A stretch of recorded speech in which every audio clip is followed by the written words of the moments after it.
BJP के IT cell पर कब केस किए जाएंगे जो इतने सालों से लड़कियों को गंदी गंदी गालियां ऑनलाइन दे रहे थे।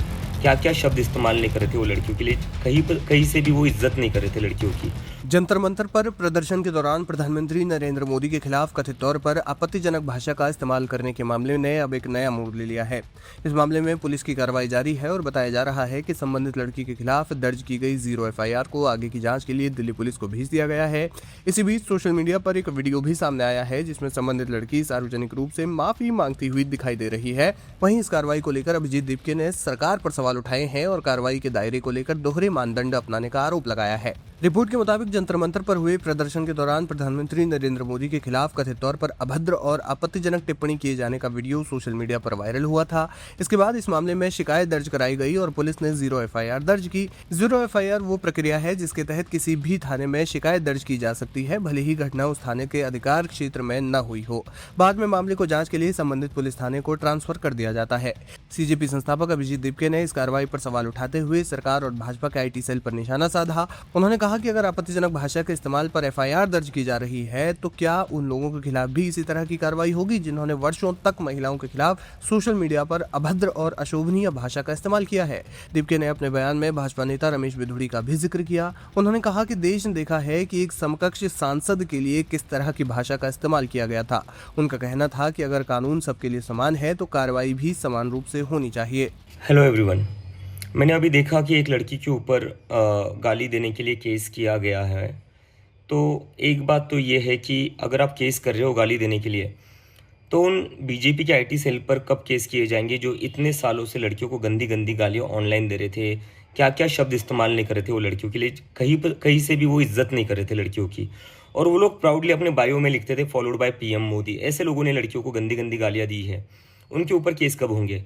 और बात बस बीजेपी आईटी सेल तक नहीं है, इनके मेंबर ऑफ पार्लियामेंट जो है रमेश बिधूड़ी जी, उन्होंने किन शब्दों का इस्तेमाल किया था एक फेलो मेंबर ऑफ पार्लियामेंट के लिए सबको याद है। यूपी के जो CM है योगी आदित्यनाथ, उनका एक वीडियो भी आया था जहाँ पर जो ANI का कैमरा पर्सन था उसके लिए भी उन्होंने गालियाँ दी थी। तो ये क्या चल रहा है, इस देश में 2 कानून चल रहे हैं क्या? यूथ के लिए एक अलग कानून है और बीजेपी और उनके नेताओं के लिए अलग कानून है। और गाली देना कोई अपराध नहीं है, गाली देना इज़ नॉट अ क्राइम। अगर कोई गाली देता है वो बुरा हो सकता है, वो बुरी बात हो सकती है, तो उसको आप समझाइए, उसको आप कहिए कि गाली मत दो। लेकिन केस किस बात पर किया जा रहा है? अगर गाली देने पर केस करना पड़े तो सबसे ज़्यादा केसेस जो होंगे वो बीजेपी आईटी सेल पर होंगे, क्योंकि सबसे ज़्यादा औरतों को गंदी गंदी गालियाँ उन्होंने ही दी है। और बीजेपी के नेताओं पर होंगे जिन्होंने इतनी गंदी गालियाँ इतने सालों से दी और पार्लियामेंट के अंदर भी दी है। उन्होंने विशेष रूप से भाजपा के IT सेल का उल्लेख करते हुए कहा कि ऐसे मामलों में केवल एक पक्ष के खिलाफ कार्रवाई नहीं होनी चाहिए बल्कि कानून का समान रूप से पालन होना चाहिए। इस पूरे घटनाक्रम के बीच संबंधित लड़की का वीडियो भी सामने आया जिसमें वो अपने बयान पर माफी मांगती हुई नजर आ रही है। वीडियो में उसने कहा कि उससे गलती हुई है और अगर उसकी बातों से किसी की भावनाएं आहत हुई है तो वो इसके लिए क्षमा चाहती है। जुलाई को मैं CP गई थी अपने फ्रेंड्स के साथ, फिर वहाँ पे प्रोटेस्ट हो रहा था।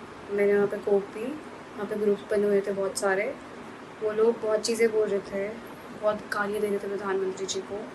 उन लोगों के इन्फ्लुएंस में आके कि तुम लोग भी बोलो, तुम लोग भी बोलो, कोई सब बोलो करके मैंने बहुत चीज़ें बोली।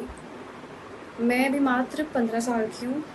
मैंने जो करा वो माफ़ी के लायक नहीं था। मैंने बहुत गंदी चीज़ें बोली है, बट ये मेरी पहली और आखिरी गलती होगी। इसके बाद मैं ऐसा कुछ नहीं करूँगी और ना ही वो चीज़ मैंने कभी पोस्ट की थी। मैं पूरे देश से माफ़ी मांगती हूँ। मैं इतनी शर्मिंदा हूँ, मैं अपनी नज़र भी नहीं उठा पा रही हूँ। मैं सबसे माफ़ी मांग रही हूँ, मुझे प्लीज़ माफ़ कर दीजिए, प्लीज़। दूसरी ओर इस मामले में पुलिस की ओर से अभी विस्तृत आधिकारिक बयान सामने नहीं आया है। जांच किस चरण में है और आगे क्या कार्रवाई होगी, इस मामले में पुलिस की ओर से आगे जानकारी दी जाएगी। अगर संबंधित लड़की वास्तव में नाबालिग है तो उसके मामले की प्रक्रिया किशोर न्याय कानून के तहत आगे बढ़ेगी। फिलहाल ये वीडियो सोशल मीडिया पर जमकर वायरल हो रहा है। अब संबंधित लड़की ने माफी भी मांग ली है। देखना ये होगा कि पुलिस इसमें आगे क्या कार्रवाई करती है।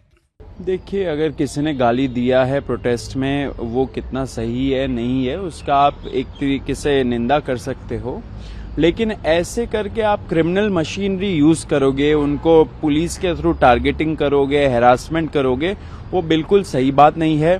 इस देश में गाली देना कब से क्रिमिनल ऑफेंस बन चुका है, मतलब कि रोज चलते फिरते लोग यहाँ पे गाली देते हैं। आपने बीजेपी MPs जो 50% लोकसभा में एमपीज बैठे हुए उनके खिलाफ तो क्रिमिनल चार्जेस है एंड बहुत ही हीनस क्रिमिनल चार्जेस है, रेप, मर्डर, डेकॉइटी, ये सब चीजों का। तो उस पर तो आप कुछ नहीं कर रहे हो।